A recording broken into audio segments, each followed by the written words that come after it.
Hey everyone, welcome to the Closet Writer Chronicles. I'm your host Sangeeta, aka the Moody Marshmallow. This is part 2 of my conversation with Krishna Trilok. Krishna is a professional writer. He has authored the Indian fantasy novel Sharikrida and the official biography of two-time Oscar-winning composer A.R.Rahman. Krishna has also worked as a financial journalist and copywriter. He recently graduated from the Savanna College of Art and Design with an MFA in creative writing. You can catch part 1 on the podcast before listening to this one. Tune in. You wrote Sharikrida, you've also, worked as a journalist, right? And you've kind of worked as a writer in different capacities. You've also done like freelance work, I believe. And then, of course, the biography and whatnot. And, you went on to pursue a master's in creative writing. So I was just wondering, was this a conscious choice to kind of just keep experimenting? Or was this something that you just happened out of the blue that, oh, like today I feel like trying this, so I'm just going to go ahead and try it. And then it just kept evolving and was very spontaneous? Or was it something you kind of planned and you're like, oh, you know what, I really want to try different things, so this is how I'm going to go about it? Well, like I said, like we had that interesting segment before about how, you have plans and then a million other things happen before you reach the end of that plan. It was much like that. The one thing that I did know is that I wanted to write. The one thing that I did know is that, I wanted to be a storyteller. That was the one thing that I knew I needed to get done. And everything else just sort of happened. Everything else just came my way. And I live my life with a very, very simple rule, which is never say no. I always believe in saying yes and asking questions later. Has that gotten me into some questionable situations? Absolutely. Some things which I should have probably said no to, but I wanted to just see where I would go. So I said yes always. So when I landed my first journalism job when I was in my second year of college, by that time I'd started writing and all of those things. I never thought I never considered journalism. I never ever thought about it. I had a lot of friends who went to ACJ and other places and knew that they wanted to be journalists, study journalism and all of those things, but I never had any such thoughts. But someone asked me, would you be willing to try it? And I'm like, sure, why not? It's a way to get some practice. It's a way to meet people more than anything else. It's a way to meet people in the literary world, and it sounds like a fun thing to do. So that's how it really started. And I've done a lot of journalism, actually continue to do it even, but now I write for some American publications about American pop culture sometimes. And I mean, even my second book, Notes of a Dream, is technically journalism because it's nonfiction, but it was just something that happened. I mean, so journalism happened like that. Then my first book got published, which was fantasy fiction, of course. Then I got involved in Notes of a Dream, which is completely different from fantasy fiction. It's as far away from it as you can get. Then I got involved with copywriting with different ad agencies. Wrote for the governments of Puducherry, government of Chhattisgarh. Created, marketing collateral for them, and all this different kind of writing, all of it just came from people asking me, hey, would you be interested in this? And me just saying, yeah, sure, why not? So to answer your question, no, none of it was really planned. None of it came from a conscious choice to experiment, and none of it came from saying, okay, I want to try this, let me go after this. It came from over the in the overall plan of saying that I want to be a writer and I want to meet different people in this field, just different opportunities and individuals coming my way and saying, hey, would you be interested in doing this? And me just saying, sure, why not? And looking back, it's much more eclectic than it seemed at the time, because at the time it was just not part of any plan. It was just going along with the flow. So I think it's just the one thing that for this segment, the only thing that I would say is whatever you choose to do. It could, we're talking writing here, but it could be anything. It could be academia. It could be um, um, it could be music. It could be any field you choose to pursue. My only nugget to share from my personal experiences is try not to say no to as many things as possible. Try to be keep an open mind. Try to be interested in as many different things as possible, because you never ever know where what is going to lead. You don't know who you're going to meet. You don't know what experiences are going to open what doors, and you never know 10 years down the line, all of those experiences put together, what quote unquote portfolio it could become that's going to open more doors. Because it just, things snowball. Nothing can be looked at what it is in individuality. It's a collection of things. So and another thing to be kept in mind is, especially as a creative person, you must remember that many of the most brilliant creative men in history, it could be Leonardo da Vinci, it could be Steve Jobs, it could be Michael Jackson, it could be our own A.R.Rahman. All of them were people who were interested in many different things. Leonardo da Vinci was, we think of him as a painter, but he was actually an engineer. If you asked him what he identified as, he would have said, I'm an engineer. James Cameron, who's one of my favorite filmmakers, and of course directed some of the highest grossing films of all time and some of the most awarded films of all time, was a science person. Steve Jobs was building computers, but he saw it as an art, and he was very profoundly interested in art. Um, Michael Jackson is a musician, but was a musician, but he was profoundly interested in spirituality. I think he had a library of many thousands of books which he read voraciously, and he was interested in all kinds of things. In fact, he used to witness brain surgeries and was very interested in medicine and diseases and all of those things, because these fields, these disciplines, they cross-pollinate. Something that you pick up somewhere is going to be useful somewhere else, if not immediately, somewhere down the line. So just be open. As I said, experiences, these are all experiences. So just be open and be interested in as many different things as possible. Trust me, it may seem unrelated, it may even seem boring, it may seem like a chore at the time, but all of it comes together and it opens up your world in ways that you cannot imagine at the time. But time will tell how that will influence everything that you're going to be. And I assure you of that.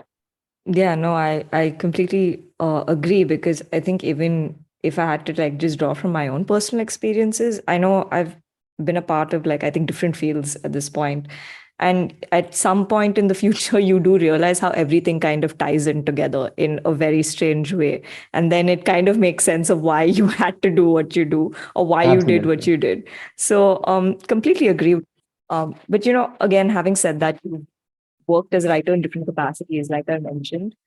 What have been the most, I guess, challenging forms of, media that you've dealt with in terms of, say, copywriting or, financial journalism or fiction or nonfiction? What has been the most challenging for you? And what have you had most fun with working? I will say actually the most challenging would probably be journalism, for the simple reason, even more so than financial writing or copywriting or anything like that. Journalism in particular, because you are dealing with human beings, you are dealing with other human beings. For example, I'll give you a little story from Notes of a Dream, for example, and obviously it's the story of one person's life, and he has, out of pure respect, because I do respect him very much and I would never have done it any other way, I would never have let that book come out without A.R. Rahman's explicit approval, saying that this book is good to go.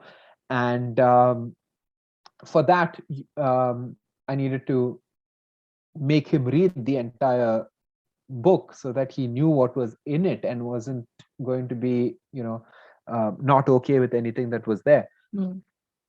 And he was in Boston at the time, and I was in Chennai. And we had the release date fixed, could not be moved. Penguin had already started prepping, the stores and all of that for the books, and he needed to approve it. And I was like, he's not going to be back in India in time for us to for him to read it and give us the approval, because obviously he has so many millions of things to do. Imagine reading like what was at that time a 700-page manuscript and give us approval. So I mailed him saying, what are we going to do? How are we going to circumnavigate this hurdle? And he said, okay, there's only one way to do it. I'll give you a time on every 2 days of every week for, I think, for a month or something like that. He's like, we'll get on Skype. This was before Zoom was a thing, so it was Skype. And he was like, you read it out to me, and I'll listen and I'll tell you what works and what doesn't work. So we did that every night, not every night, 2 nights a week.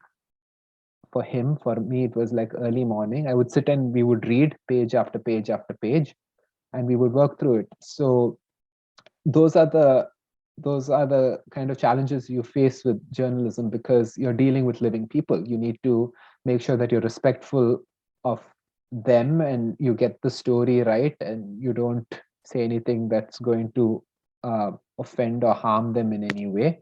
So it's I would in fact say it's a romantic kind of writing in some way, because you're really dealing with the person, and you need to be very delicate, and you need to be very careful. And at least, I mean, like, I know there are some people out there who intentionally want to be, shall we say, a little harsher with their subjects.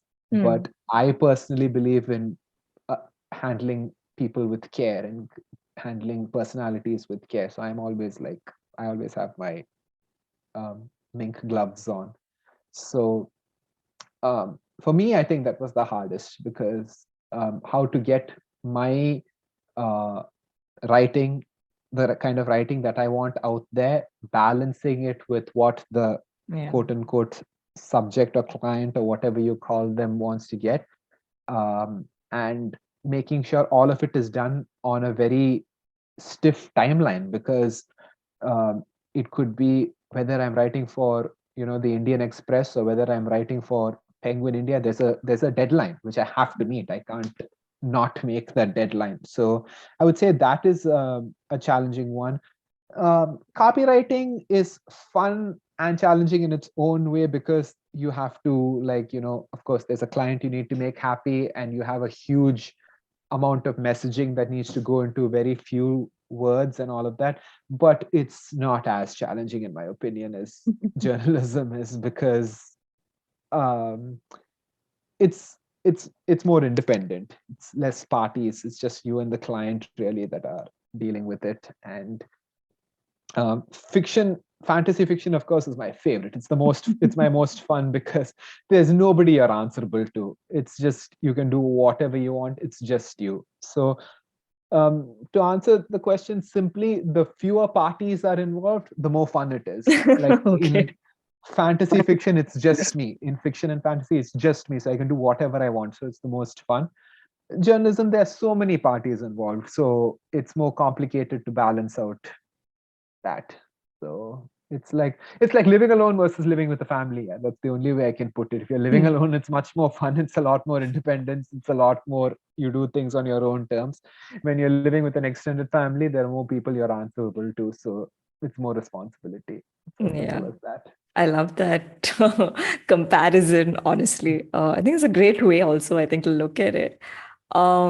Yeah, I think one of the other things I really wanted to ask you is, you went on to do your MFA in writing from the Savanna College of Art and Design.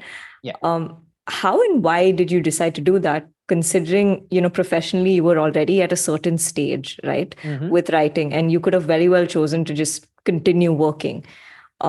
So, why did you choose to kind of go back into a sort of academic route and, sort of pursue that? And has that been beneficial for you in terms of, developing your craft? Well, there were three reasons. The first one was because I had started working when I was 13 years old. I never really had the college experience because by the time I hit my undergrad, I was already working as a journalist and all of that. So I would very often get called out of classes to do an interview.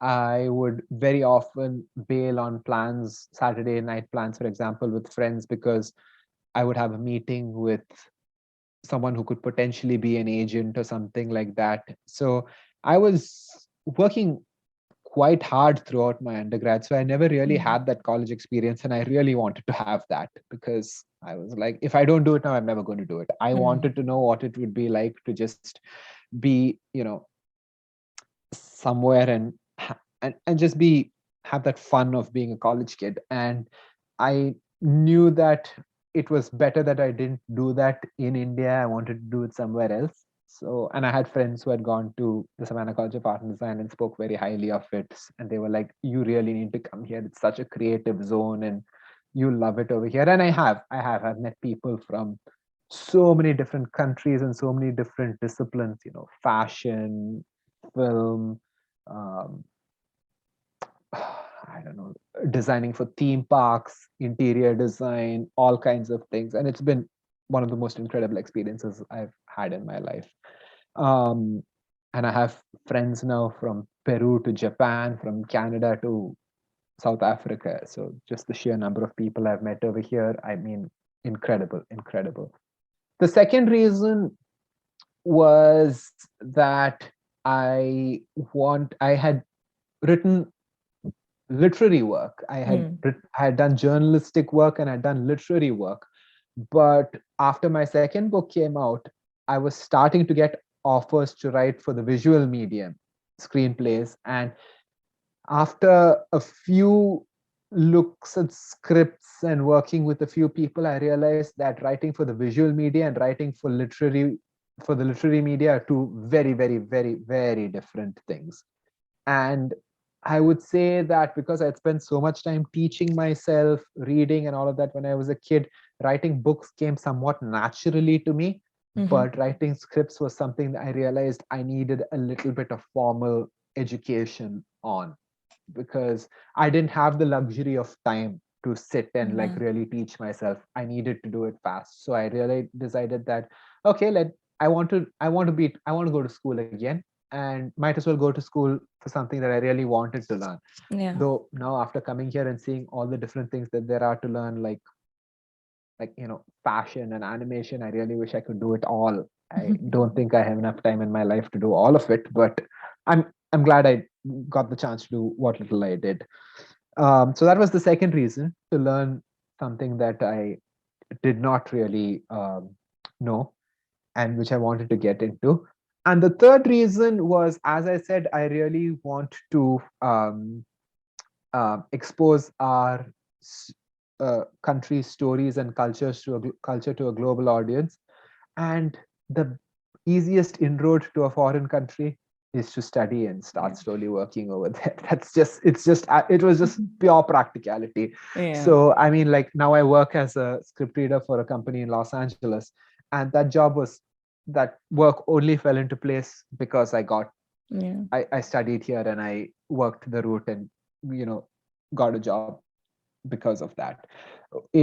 Sure, I mean, there is an argument to be made that I could have been in India, applied, or come here and tried, used contact, something like that. But it just satisfied my other two criteria as well. So it was a combination of those. And I've met people here, teachers, collaborators, people in different cities around the world whom I wouldn't have met any other way, who continue to be collaborators and good contacts to have, creative contacts to have, who continue to help me in many, many, many different ways. So it was a combination of those three things. It was a combination of just wanting to go to school again, wanting to study writing for the visual medium, which is something I did not know, and also cracking into a new country. It just was the most viable route to come Yeah. into.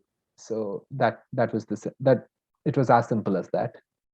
Is there something, are there any tips or points you think would be helpful for people to consider while kind of thinking about even pursuing a degree like this?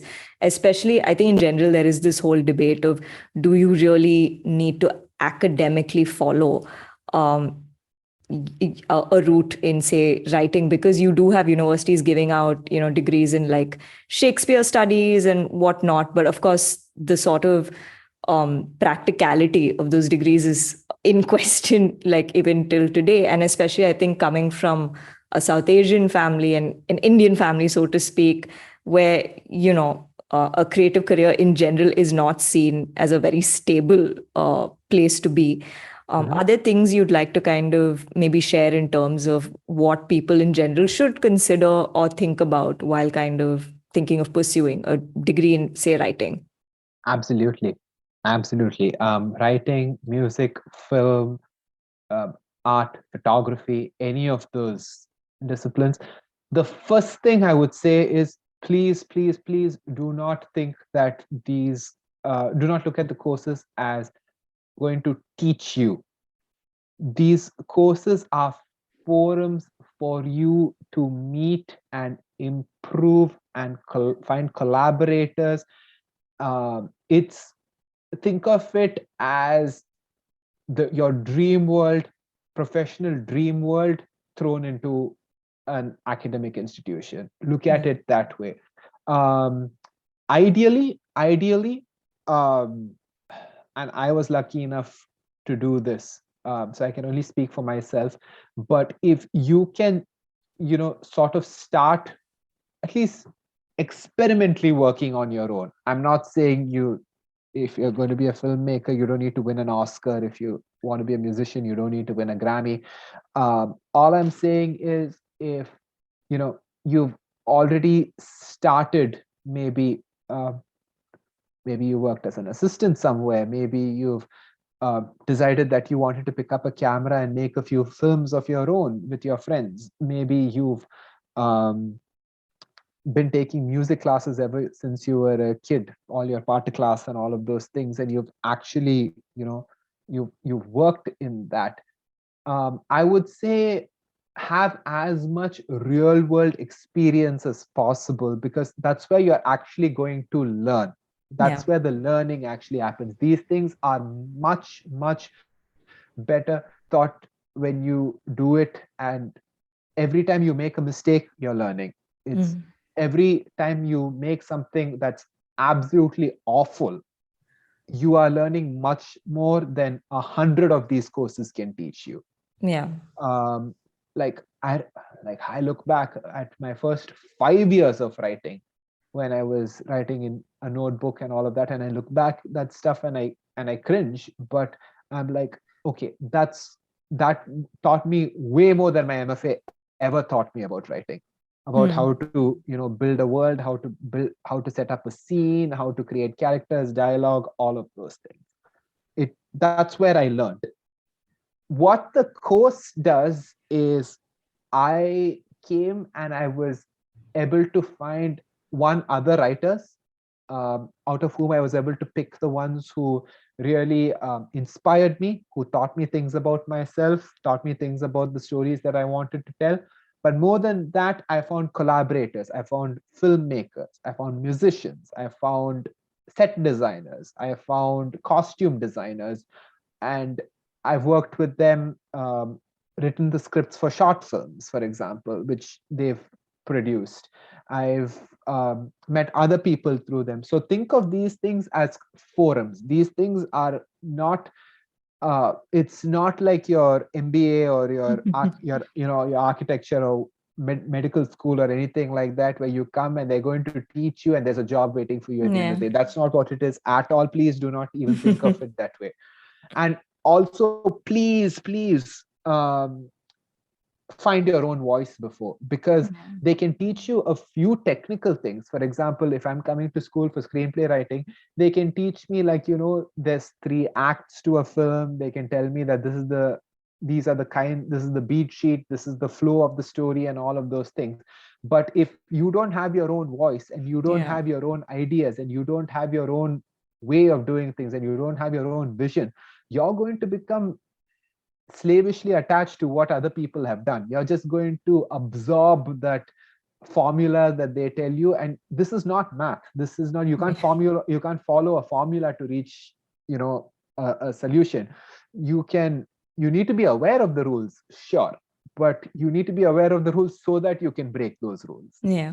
So I would say, ideally, develop your own voice, be clear about who you are, the stories you want to tell, or the work you want to do, and come over here so that you can understand what people have done before you, Yeah. and you can understand what other people like you are doing.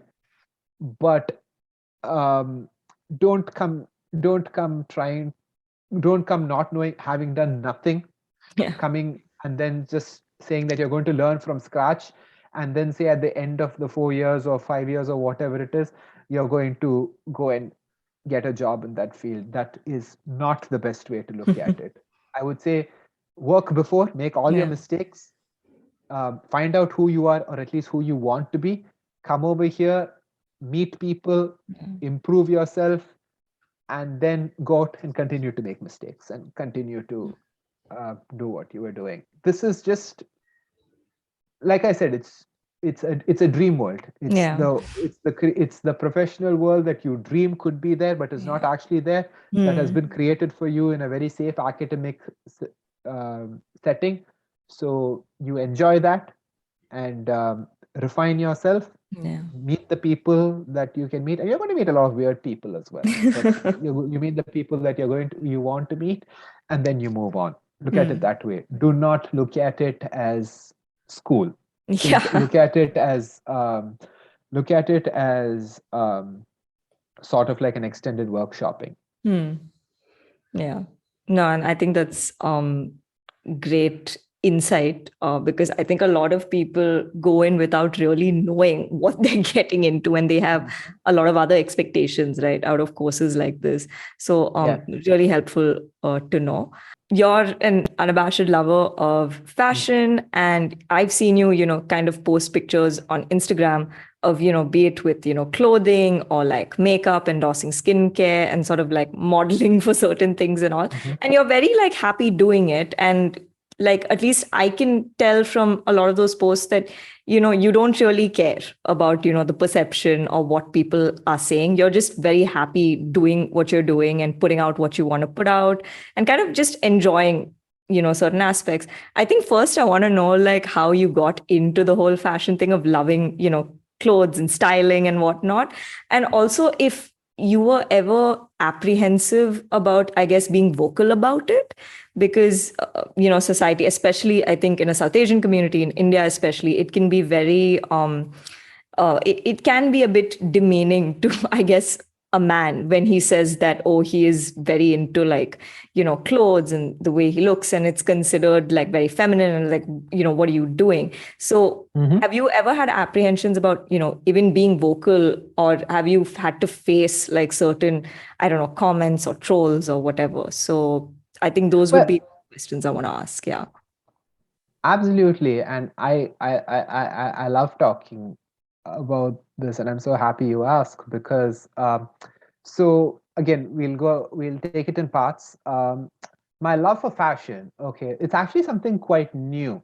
When I was and actually until just before I left India in 2019, I wasn't into it at all. I mean, I wasn't interested at all, and my mom and dad, my mom especially, extremely good sense of fashion. My dad too. Both of them have extremely good dressing senses. They have an extremely good eye for design.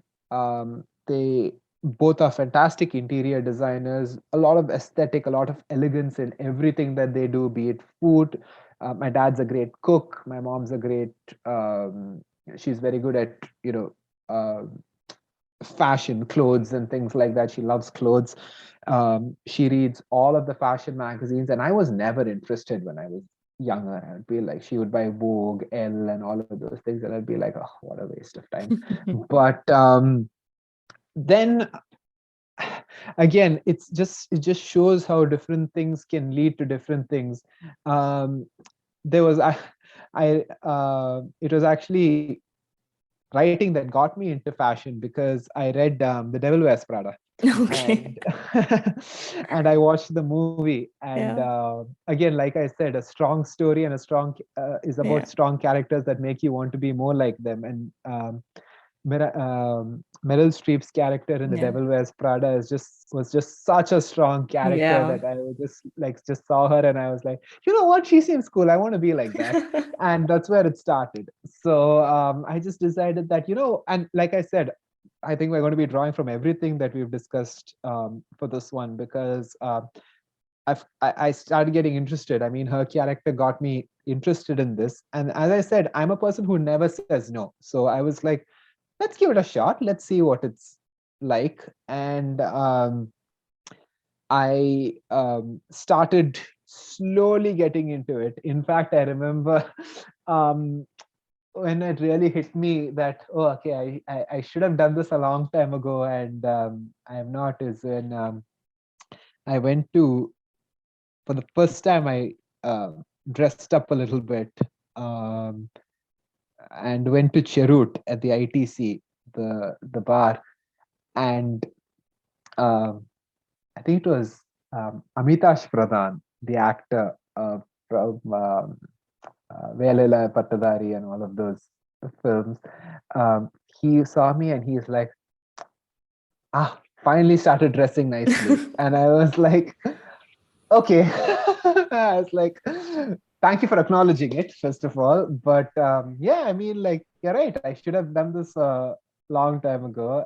And I just realized that it was a world of expression. It was Mm. a world of um, just being able to. It was art. It was more Yeah. art. I mean, it was as much of expression as writing, and there was just a certain um, joy that it gave me. Putting together different wardrobes and all of those things that gave me a lot of happiness. And then a new avenue opened up after I came here to the US, and it was it was never something I really considered. But a lot of fashion students asked me to start modeling their clothes. A lot of beauty students started asking me to model their products. A lot of the university itself, I worked as a model for, and I just realized that I enjoyed it. I mean, like I never said Mm. no when they were like, "Do you want to model?" I was like, "Yeah, sure, why not? It sounds like fun." Performing arts students wanted me to act for them, all of those things, and I was like, "Yeah, sure, I'm not going to say no to any of this." And one thing led to another, and then slowly someone was like, in fact, it was one of my bosses when I was working one of the university on working for the university in one capacity, one of my overseers, really, not a boss, but an overseer. She was like, I have a friend, she's a photographer, and she needs people to do some really edgy things. Would you be interested? I think you'd be perfect for her because she needs someone with, I think the word she used was someone with a good bone structure, collarbone structure, and cheekbones and all of those things. So I was like, sure, what is it? She's like, why don't you just go and meet her and she'll tell you. And I went and met this woman, and she said, yeah, basically I just want to like slather makeup onto your face and make and wear jewelry and all of those things, um, and not much clothing will be involved and all of those things. Would you be cool with that? I was like, sure, why not? It seems like a fun thing to do. And she said, I'll pay you in cookies. And I was like, okay, absolutely then.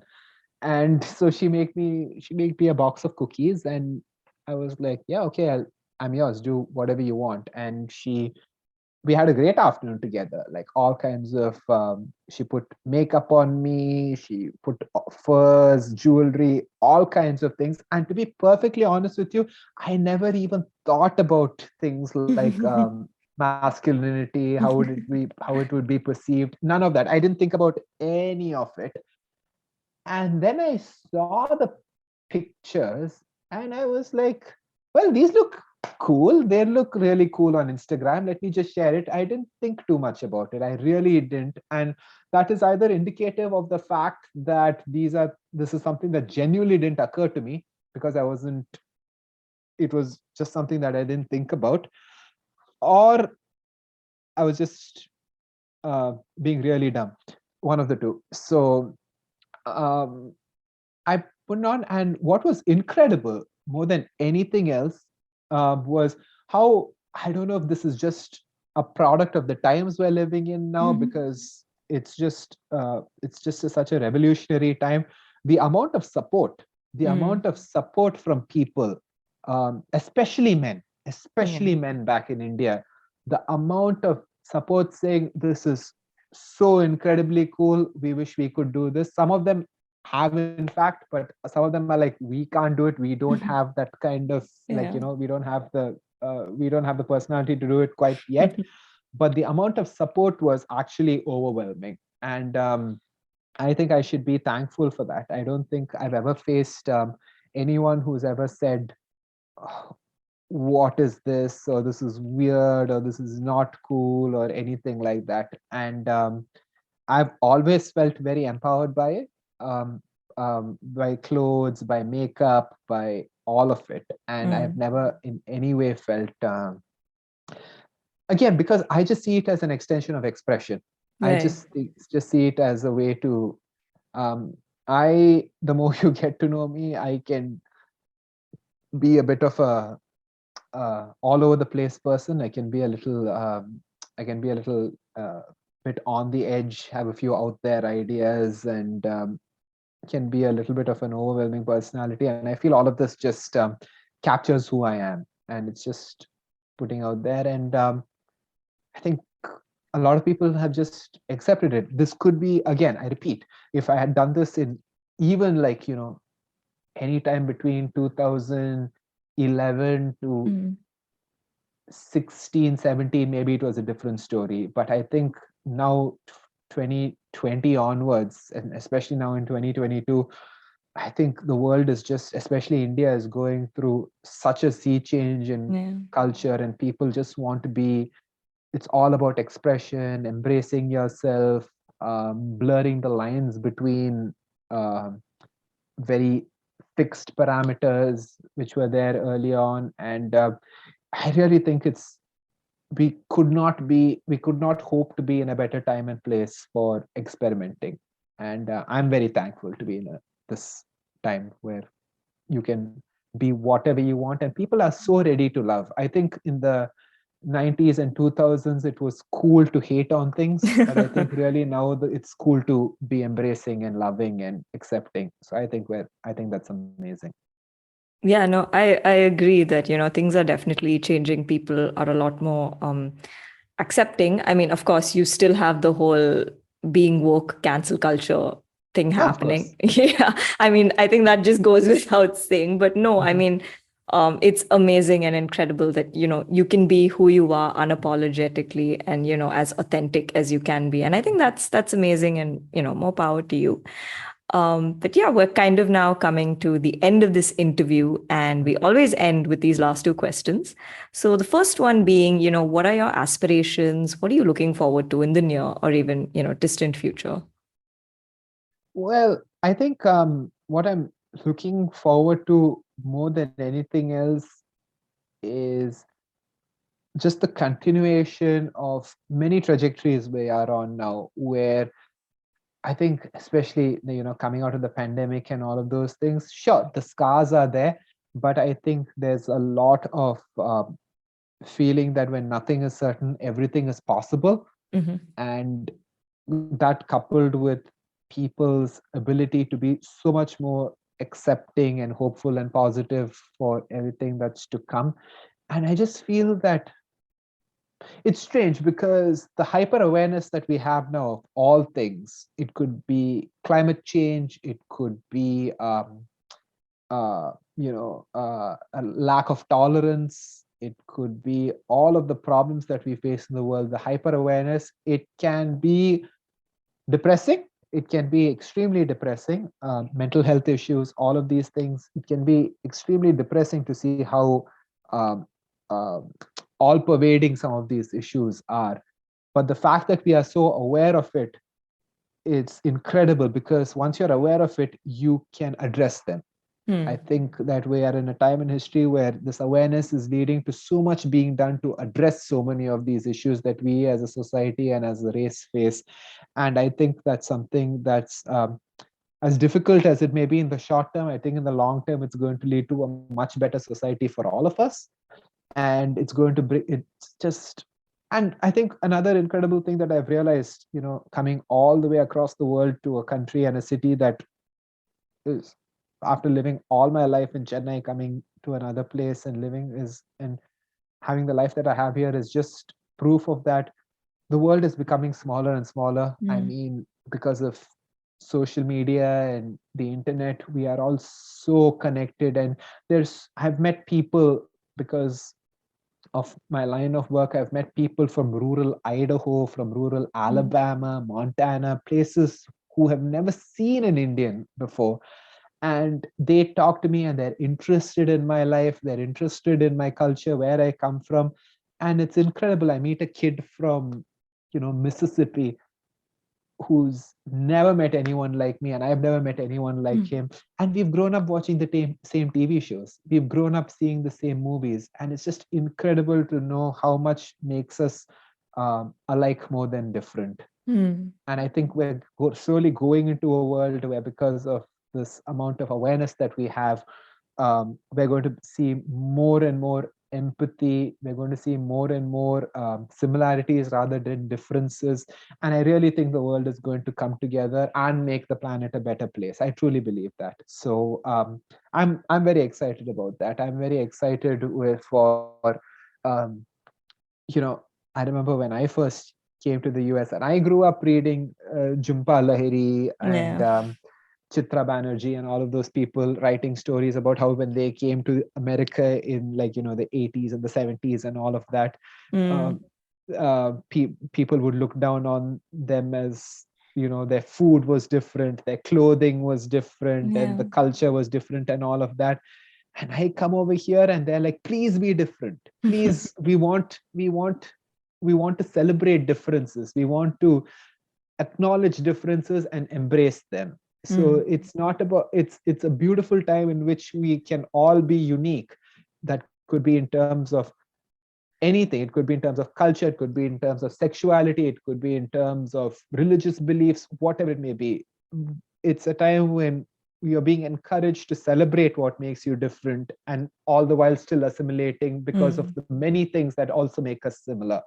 So I think that's something that I'm really interested in. And from a storytelling viewpoint, I think it's the best time to be telling different kinds of stories. This is a time when, everyone I meet is like, yes, we want to hear stories from India. We want to hear stories rooted in your culture. Let's talk. Let's have these conversations. Um, let's have people who look different from other people. Let's have people who think different, sound different from other people, all coming together and create absolutely new content. So I think we're in the forefront of really revolutionary change. Yeah, that's amazing. And I know I can't wait to read or see what it is that you kind of come up with next, for sure.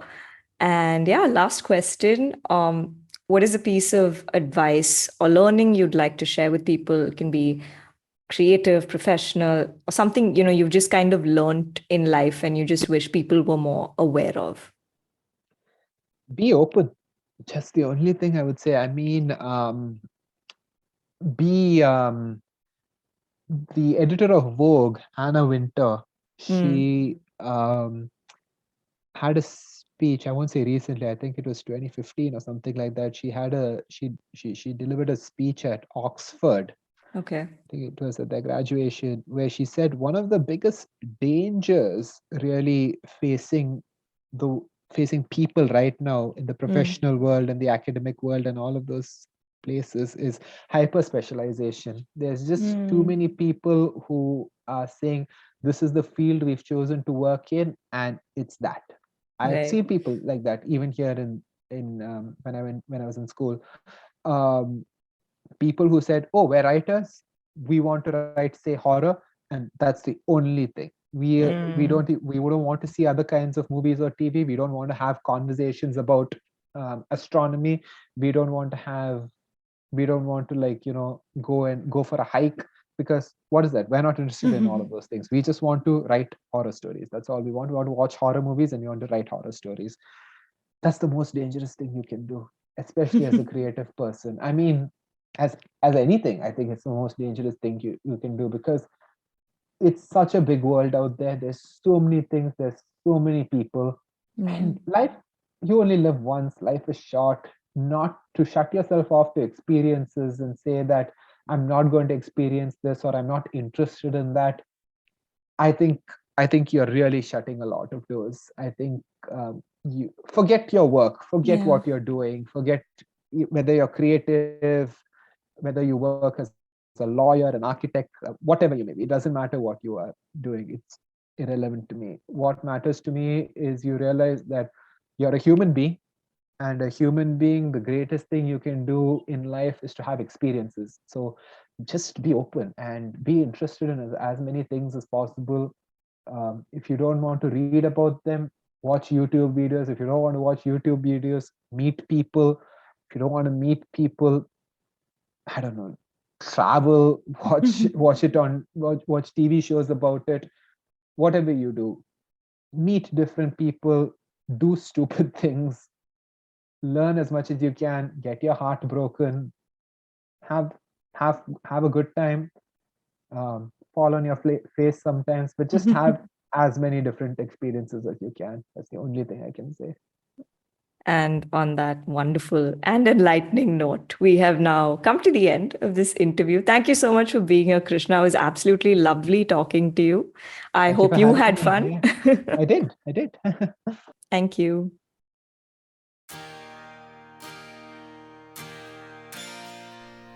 So that was my conversation with Krishna Trilok, ending this episode with a piece written and narrated by Krishna. I hope you enjoyed the show, and I'll see you next week with a new guest and a new chronicle to share. Talk soon! So I'm actually going to talk about something. This is a this is a combination of several little captions that I've written actually. So it's going to deal with something that's been playing on my mind a lot recently, which is basically time and going forward and um really just getting older and thinking about the past and wondering about the future and just the funny tricks that time can play. So I'm just going to start now, and here goes. So getting closer and closer to 30, but I'm lucky that I can honestly say getting older's kind of been working out for me. It's only ever gotten better every year. I mean that in every possible way. Experiences, interests, people gained and lost, perhaps in some cases. Excited as always for all that's to come.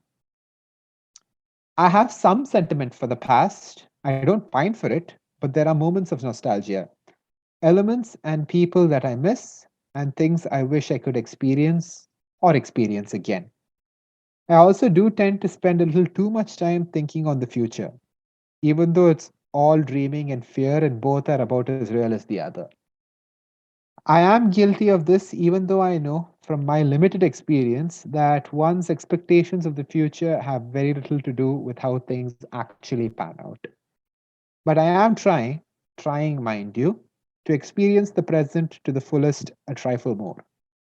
But then I also kind of think that living in the moment is only half of the effort.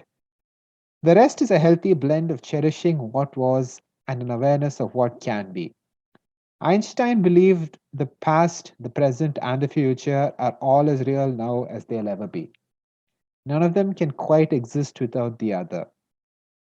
So sometimes I do a better job of layering what used to be with what I want to be to create what I want to be now. And sometimes I don't, but I still try my very best.